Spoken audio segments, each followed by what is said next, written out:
स्वागत है आपका E2E क्लासेस में। जैसा कि पिछले वीडियो में मैंने कहा था कि संक्षेपण के भाग 2 पर अगली वीडियो में चर्चा होगी, तो मैं संक्षेपण के नियम की मूलभूत जानकारी लेकर आप सभी के बीच उपस्थित हूं। तो बिना समय गवाए शुरू करते हैं संक्षेपण का भाग 2, जिसमें नियम की जानकारी आप लोगों तक पहुंचेगी।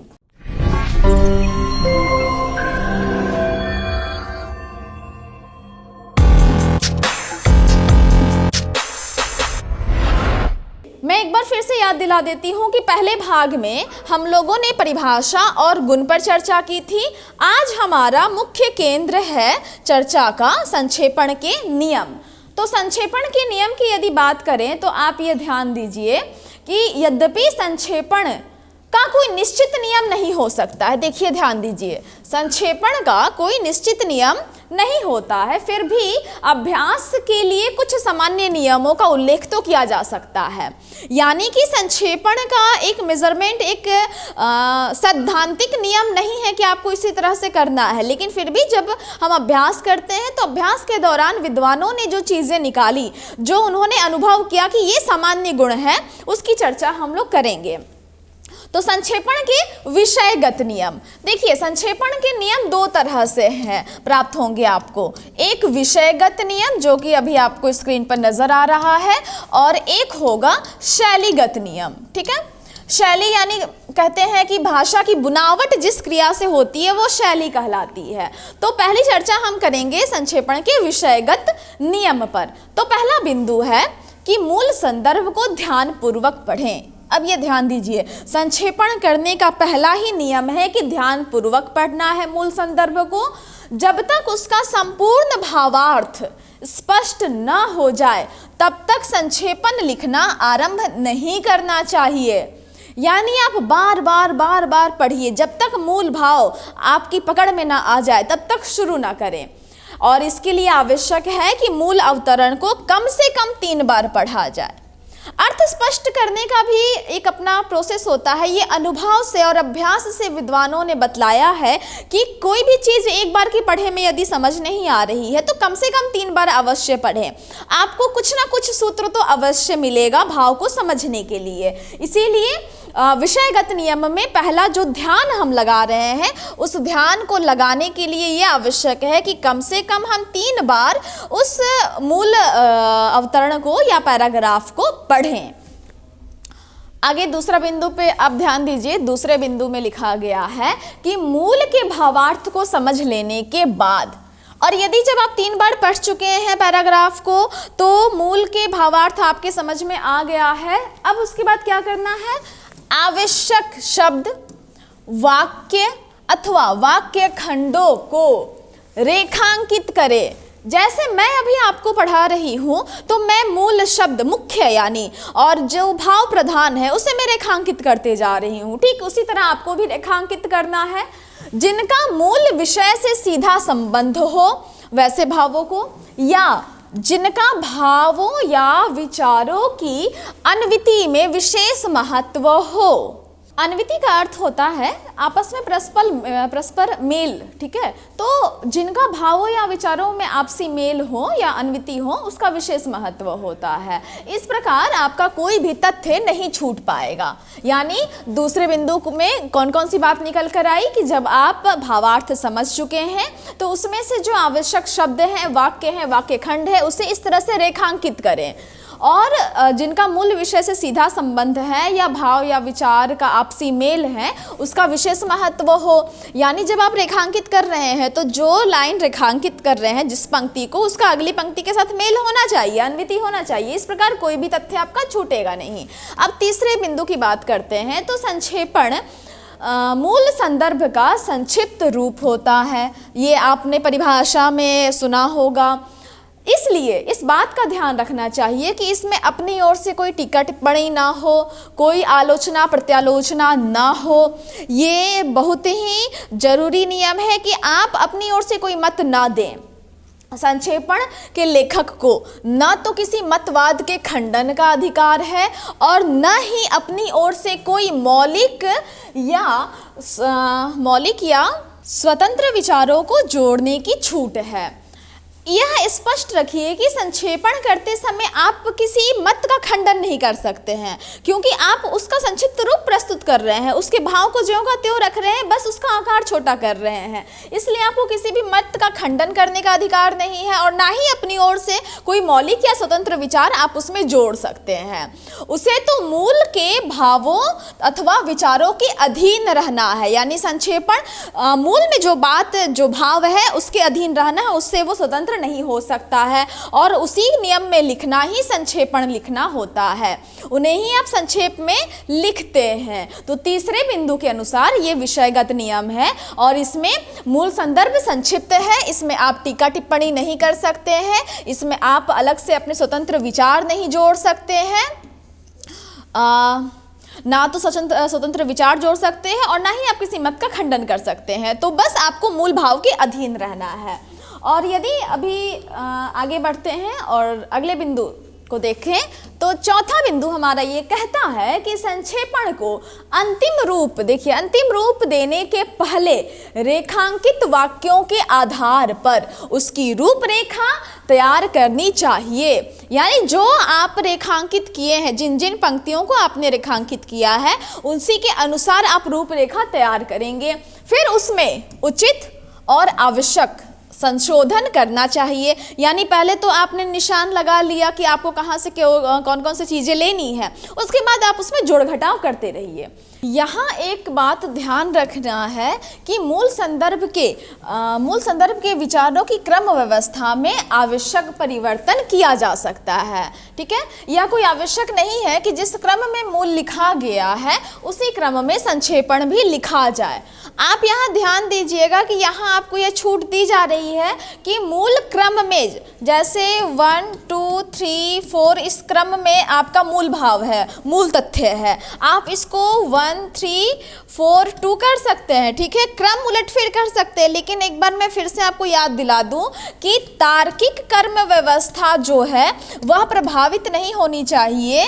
तार्किक क्रम व्यवस्था ज्यों की त्यों रहेगी, यानी लॉजिकल थीम जो है ना, व्यवस्था आपकी ज्यों की त्यों रहनी चाहिए, तर्क के अनुसार कमी नहीं होनी चाहिए, लेकिन आप मूल संदर्भ के विचारों को इधर उधर क्रम व्यवस्था में ला सकते हैं। चूंकि परिभाषा यानी पहले वीडियो में आपने देखा होगा तार्किक क्रम व्यवस्था की मांग वहाँ की गई है और यहाँ कहा जा रहा है कि विचारों की आपको ज़रूरत नहीं है कि जिस क्रम में लिखा गया है उसी क्रम में आप भी लिखें। ठीक है, लेकिन यह आवश्यक है कि उसमें विचारों का तारतम्यता बना रहे, यानी विचारों की तारतम्यता तभी बनी रहेगी जब तार्किक क्रम व्यवस्था बनी रहे, लॉजिकल सीक्वेंस होना ही चाहिए। ठीक है, अब ऐसा नहीं कि एक था राजा एक थी रानी और राजा गए शिकार पर, तो उसके आगे कथा जो भी आप बुन रहे हैं उसमें कुछ ऐसा उल्टा उलट फेर कर दे कि वो बिल्कुल अनबैलेंस हो जाए, भाव एकदम से लगे नहीं, ऐसा कैसे हो सकता है, तो वो चीज़ नहीं होना चाहिए। मालूम हो कि एक वाक्य का दूसरे वाक्य से सीधा संबंध बना हुआ होता है, इसलिए आप बहुत अधिक क्रम को नहीं बदल सकते हैं। कहानी की या जो भी उद्धरण आप संक्षेपण कर रहे हैं उसमें उसके निरंतरता को ध्यान में रखेंगे, क्रम व्यवस्था को बिल्कुल ध्यान में रखेंगे। आगे पांचवें बिंदु की बात करें तो उक्त रूपरेखा को अंतिम रूप देने के पहले 1-2 बार ध्यान से पढ़ना चाहिए। यानी जब आप अंतिम रूपरेखा दे रहे हैं तो 1-2 बार ध्यान से फिर से पढ़ लें। ये अपने ऊपर यह स्पष्टता नहीं रखनी है कि नहीं एक बार मैंने कर दिया तो ठीक है, 2-3 बार पढ़ना आवश्यक है, ये विषयगत नियम है, ताकि कोई भी आवश्यक विचार ना छूट पाए। और जहाँ तक संभव हो ये अत्यंत संक्षिप्त होना चाहिए, और यदि शब्द संख्या पहले से निर्धारित हो तो वो प्रयत्न करना चाहिए कि संक्षेपण में उस निर्देश का पालन किया जाए। सामान्यतः उसे मूल संदर्भ का 1/3 होना चाहिए। तो परिभाषा में भी आपने यह बात देखी थी और यहाँ भी ये इस नियम में उजागर हो रहा है कि 1/3 होना चाहिए। छठा बिंदु की बात करें तो अंत में संक्षेपण को व्याकरण के सामान्य नियमों के अनुसार एक क्रम में लिखना चाहिए। यानी व्याकरण के सामान्य नियमों का पालन तो आवश्यक है और यह बात आपकी परिभाषा से ही निकलकर सामने आ रही है। सातवें बिंदु की बात करें तो उपर्युक्त सारी क्रियाओं के बाद, यानी छठे नंबर तक जो भी आपने क्रिया संपन्न कर ली, उसके बाद संक्षेपण के भावों और विचारों के अनुकूल एक संक्षिप्त शीर्षक जरूर दें। ये शीर्षक आवश्यक होता है। शीर्षक ऐसा हो जिसमें सभी तथ्यों को समेटने की क्षमता हो, और शीर्षक लघु और कम से कम शब्दों वाला होना चाहिए। यानी शीर्षक देना भी अत्यंत आवश्यक है और वो पूरे भाव को प्रतिबिंबित कर सके, ऐसा शब्द होना चाहिए, ऐसा शब्द का चुनाव हो। तो इस तरह से आपके 7 बिंदु हैं जो कि आपको विषयगत शैली में यानी ऊपरी ऊपरी तरीके से आपको ये ध्यान रखनी है इन चीज़ों का। अब हम बात करते हैं शैलीगत नियम के बारे में। तो पहला जो शैलीगत नियम है उसमें यह कहा जा रहा है कि संक्षेपण में विशेषण और क्रिया विशेषण के लिए कोई स्थान नहीं है, इन्हें निकाल देना चाहिए। यानी कि मूल भाव, मूल संदर्भ जो आप पढ़ रहे हैं उसमें यदि क्रिया विशेषण है तो आप उसे निकाल दीजिए। संक्षेपण की शैली अलंकृत यानी काफ़ी सजी धजी नहीं होनी चाहिए और उसे आडंबरहीन होना चाहिए। कोई सजावट नहीं, एकदम सामान्य और सरल और बहुत आसानी से ग्राह्य हो जाने वाली भाषा में करना चाहिए। दूसरा बिंदु देखें तो संक्षेपण में मूल के उन्हीं शब्दों को रखना चाहिए जो अर्थ व्यंजना में सहायक हों। यानी मूल के वैसे शब्द आप रखिए जो कि अर्थ को आसानी से प्रकट कर सके। उसमें यह भाव नहीं हो कि अर्थ को समझने के लिए अलग से आपको गूगल करना पड़े या डिक्शनरी देखनी पड़े या आप अर्थ देखने जा रहे हैं, ये बात नहीं होनी चाहिए। जहाँ तक संभव हो मूल के शब्दों के बदले दूसरे शब्दों का प्रयोग करना चाहिए, और यदि संभव है तो मूल में जो शब्द दिया गया है जिस भी भाव को प्रकट करने के लिए कम से कम उसको बदल देना चाहिए। लेकिन यह ध्यान रखना चाहिए कि मूल के भाव और विचारों में अर्थ का उलट फेर ना हो। यानी पर्यायवाची शब्द यदि जैसे कि मान लीजिए किसी वाक्य में लिखा गया है जल शब्द का प्रयोग हुआ है, लेकिन अगर वो भाव के अनुकूल नहीं है तो आप वहाँ पर नीर या क्षीर या फिर जल के अन्य पर्यायवाची शब्द जैसे पानी शब्द का प्रयोग नहीं कर सकते हैं। लेकिन ये प्रयास करना है कि संभव है अगर आपको शब्द मिल रहे हैं तो उसे बदल दीजिए, लेकिन भावों और विचारों में, मूल भावों और विचारों में परिवर्तन किए बगैर। इसलिए यहाँ पर्यायवाची शब्द की जानकारी बहुत महत्वपूर्ण है। अब तीसरा बिंदु देखिए, संक्षेपण में मूल अवतरण के वाक्य खंडों के लिए एक एक शब्द का प्रयोग होना चाहिए। यानी कि मूल अवतरण या जो वाक्य खंड है उसके लिए एक एक शब्द का प्रयोग करें जो मूल भावोत्कर्ष, मूल के भावोत्कर्ष में अधिक से अधिक सहायक सिद्ध हो। यानी कि आपका जो मूल भाव है उसको एकदम स्पष्ट करने के लिए कम से कम एक एक शब्द का प्रयोग हो। जैसे अनेक शब्दों के लिए एक शब्द का प्रयोग होता है, ठीक उसी तरह से। अब ये बात हम उदाहरण के माध्यम से समझते हैं। तो उदाहरण में आप देखिए, ये वाक्य खंड है और उसके लिए एक शब्द दिया गया है।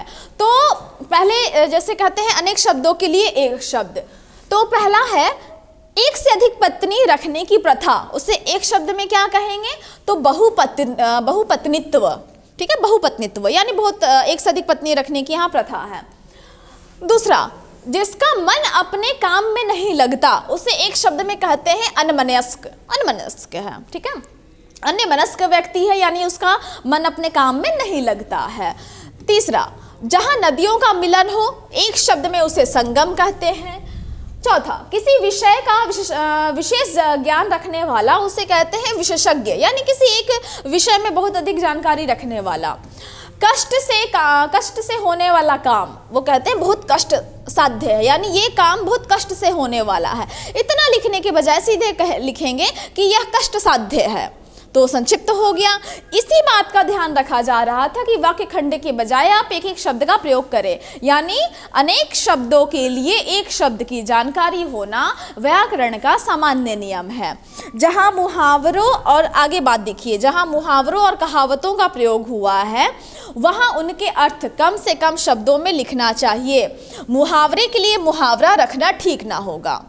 मैंने प्रारंभ में ही कहा था कि मुहावरेदार भाषा का प्रयोग आप नहीं कर सकते हैं, व्यंग्य गर्भित जो शैली है उसका प्रयोग नहीं कर सकते हैं, क्योंकि यह भाव को समझने में तुरंत ग्राह्य करने के लिए विलंब करता है, ये देर लगाता है, रुकावट पैदा करता है। इसलिए मुहावरे के लिए मुहावरे का प्रयोग नहीं होना चाहिए, और उनके अर्थ को भी मुहावरों या कहावतों का प्रयोग हुआ है मूल लेख, मूल अवतरण में, तो आप उसके लिए अलग शब्द का और आसान शब्द का चयन करें। आगे चौथा बिंदु की बात करें तो संक्षेपण की शैली अलंकृत नहीं होनी चाहिए, उसमें उपमा, उत्प्रेक्षा या अन्य अलंकारों का प्रयोग नहीं होना चाहिए। ठीक है, उपमा और उत्प्रेक्षा ये ऐसे अलंकार है जो अर्थ अलंकार है, अर्थ को क्लिष्ट करते हैं और आपको 2 मिनट का पॉज देते हैं कि आप समझिए अर्थ क्या है। जबकि शब्दालंकार में चमत्कार उत्पन्न होता है, तो वो अगर सामान्य रूप से है, बिना अर्थ को गंभीर किए हुए, बिना अर्थ को समझने में रुकावट पैदा किए हुए, तो सामान्य है, लेकिन मूलतः अलंकृत भाषा नहीं होनी चाहिए। अप्रासंगिक बात, उद्धरण और विचारों की पुनरावृत्ति हटा देनी चाहिए, रिपीटेशन नहीं होना है। संक्षेपण की भाषा शैली स्पष्ट और सरल होनी चाहिए ताकि पढ़ते ही उसका मर्म समझ में आ जाए। मर्म अर्थात अर्थ एकदम समझ में आ जाना चाहिए। 5वें बिंदु की बात करें तो भाषा शैली जो है व्याकरण के नियमों से नियंत्रित होनी चाहिए, वह टेलीग्राफिक ना हो। यह भी स्पष्ट है कि आपको बार बार ये कहा जा रहा है व्याकरण के नियमों को जाने, सामान्य नियमों को। ये 5 बिंदु हैं जिनके माध्यम से शैलीगत नियम की जानकारी आपको प्राप्त हुई। आगे 6ठे बिंदु की बात करें तो संक्षेपण में परोक्ष कथन, ध्यान दीजिए, परोक्ष कथन सर्वत्र अन्य पुरुष में होना चाहिए। ठीक है, यहाँ ध्यान दीजिएगा कि अन्य पुरुष वह होता है जिस तीसरे आदमी के बारे में श्रोता या वक्ता बात करते हैं ना, यानी यह, वह, ये, वे। ध्यान दीजिएगा कि यह या ये इत्यादि शब्द जो हैं वो किसी तीसरे पर्सन के बारे में बात कर रहे होते हैं। तो यहाँ पर अन्य पुरुष परोक्ष कथन जो है सर्वत्र अन्य पुरुष में होना चाहिए। जिस तरह समाचार पत्र का संवाददाता अपने वाक्यों की रचना में परोक्ष कथन का प्रयोग करता है, उसी तरह संक्षेपण में उसका व्यवहार होना चाहिए। संवादों के संक्षेपण में इसका उपयोग सर्वथा अनिवार्य है, यानी आपको संक्षेपण में परोक्ष कथन का प्रयोग करना है, सर्वथा अन्य पुरुष में करना है, यानी ये, वे, ये ध्यान दीजिएगा आप। और आगे यदि बात करें तो ऐसा करते समय एक बात ध्यान में रखना है कि हिंदी में जब वाक्यों को परोक्ष ढंग से लिखना होता है तब सर्वनाम, क्रिया या काल को बदलने की जरूरत नहीं होती है। ठीक है, केवल आप यहाँ ध्यान दीजिएगा कि केवल की जोड़ देने से काम चल जाता है। ठीक है, लेकिन अंग्रेजी में ऐसा नहीं होता है, तो हिंदी में केवल की जोड़ देने से वो काम चल जाता है। जैसे आप उदाहरण देखिए, ये प्रत्यक्ष वाक्य है कि राम ने कहा मैं जाता हूँ, यहाँ पर सिंगल इन्वर्टेड कॉमा है, राम ने कहा मैं जाता हूँ। अब इसका परोक्ष कथन कैसे बनेगा? परोक्ष वाक्य, राम ने कहा कि मैं जाता हूँ। ठीक है, तो इस तरह से आपको यहाँ अन्य पुरुष में बात करनी है और आपको ऐसा करते समय ध्यान रखना है कि परोक्ष ढंग से लिखना है। तो परोक्ष ढंग से लिखने के लिए अगर आप की जोड़ देते हैं तो भी काम चल जाता है। आगे यदि बात करें तो ये संक्षेपण का सबसे परोक्ष कथन और अन्य पुरुष में होने की जानकारी मिली। 7वें बिंदु में बात करते हैं, संक्षेपण की वाक्य रचना में लंबे लंबे वाक्य और वाक्य खंडों का व्यवहार नहीं करना है, क्योंकि हर हाल में उसे सरल और स्पष्ट होना चाहिए ताकि एक ही पाठ में मूल के सारे भाव समझ में आ जाएं। यानी आपको ये ध्यान देना है कि जब आप संक्षेपण कर रहे हैं तो लंबे लंबे वाक्य और वाक्य खंडों का प्रयोग नहीं करना है, क्योंकि यह काम तो पहले से ही मूल पाठ, मूल उदाहरण में किया जा चुका है, आप उसे और छोटा कर रहे हैं, इसलिए नहीं करना है। अतः संक्षेपण में शब्द इकहरे, छोटे वाक्य, सरल भाव और शैली जो है आडंबरहीन जितनी हो उतना अच्छा है। 8वें बिंदु की बात करें तो संक्षेपण में शब्दों के प्रयोग में संयम से काम लेना है। आपको आपके अंदर इस गुण का होना अत्यंत आवश्यक है। संक्षेपण में करते समय, शब्दों के प्रयोग में लाते समय आपको संयम से काम लेना चाहिए। कोई भी शब्द जो है बेकार और बेजान ना हो, ऐसे शब्दों का प्रयोग नहीं करना है जो काफ़ी शिथिल, काफ़ी शांत कर दे, या क्योंकि बेकार और बेजान शब्द का प्रयोग करेंगे, जैसे पानी एक अर्थवान शब्द है लेकिन नीपा बेकार बेजान शब्द है, इससे अर्थ उतना स्पष्ट नहीं हो रहा है, तो ऐसे शब्दों का प्रयोग नहीं करना है। पानी को ठीक उल्टा करेंगे तो नीपा कहाएगा, तो नीपा बेकार और बेजान शब्द है। तो यहाँ पर आपको संयम रखना है शब्दों के प्रयोग में। उन्हीं शब्दों का प्रयोग करना चाहिए जिसका प्रासंगिक महत्व है, यानी आज के समय, आज की स्थिति से उन शब्द का तालमेल हो, वो हमारे जीवन में व्यवहारित हो, वैसे प्रासंगिक शब्द का प्रयोग करना है। मूल के उन्हीं शब्दों का प्रयोग करना चाहिए जो भाव व्यंजना और प्रसंगों के अनुकूल सार्थक हैं। यानी आप मूल के उन्हीं शब्दों का प्रयोग कर सकते हैं जो संक्षेपण के अनुकूल है, भाव के और प्रसंग के अनुकूल है, जिनके बिना काम नहीं चल सकता। यानी ऐसे शब्द को तो आपको हूबहू रखना ही है जिनके बिना काम नहीं चल सकता है, वो ज्यों का त्यों रहेगा, क्योंकि वो प्रसंग और भाव के अनुकूल हैं। शब्दों को दोहराने की आवश्यकता नहीं होती है। अप्रचलित शब्दों के स्थान पर प्रचलित और सरल शब्दों का प्रयोग करना चाहिए। यानी कि ऐसे बहुत से शब्द जो आज प्रचलन में नहीं है, वो अर्थ को क्लिष्ट करते हैं, तो जितना अधिक से अधिक आप व्यवहारिक शब्द का प्रयोग करेंगे, लोग उसको पढ़ के समझेंगे और बहुत जल्दी अपने आप को कनेक्ट कर पाएंगे। तो संक्षेपण के 8वें शैलीगत नियम में हमें यह जानकारी मिली। और 9वीं जानकारी में हमें ये पता चल रहा है कि संक्षेपण की भाषा शैली में साहित्यिक चमत्कार, काव्यात्मक लालित्य लाने का प्रयत्न व्यर्थ है। यहाँ न तो भाषा को सजाने संवारने की कोई आवश्यकता है, न ही भाषा को ललित कलित बनाने की, यानी खूब सुंदर वो रीतिकालीन भाषा का प्रयोग यहाँ नहीं होगा। जो कुछ लिखा जाए वह साफ और सुस्पष्ट हो। कल्पना के पंख लगाकर उड़ना यहाँ नहीं हो सकता है। क्यों? क्योंकि अगर आप ऐसा करेंगे तो अर्थ का अनर्थ हो जाएगा और फिर संक्षेपण के नियम से बिल्कुल विपरीत चले जाएंगे। तो संक्षेपण की कला तलवार की धार पर चलने की कला है। सबसे अच्छी लाइन, जो सबसे अच्छी पंक्ति जो अभी आपको समझने में आ रही होगी, वो यही कि तलवार की धार पर चलने जैसी कला है संक्षेपण। इसके लिए कुशाग्र बुद्धि, गहरी पैठ और तीव्र मनोयोग की आवश्यकता है। और ये सारी जो खूबी है आपके भीतर कब आएगी? जब आप बार बार अभ्यास करेंगे। अतएव आवश्यक है कि संक्षेपण के लेखक की दृष्टि हर तरह से वस्तुवादी हो, भावुक नहीं।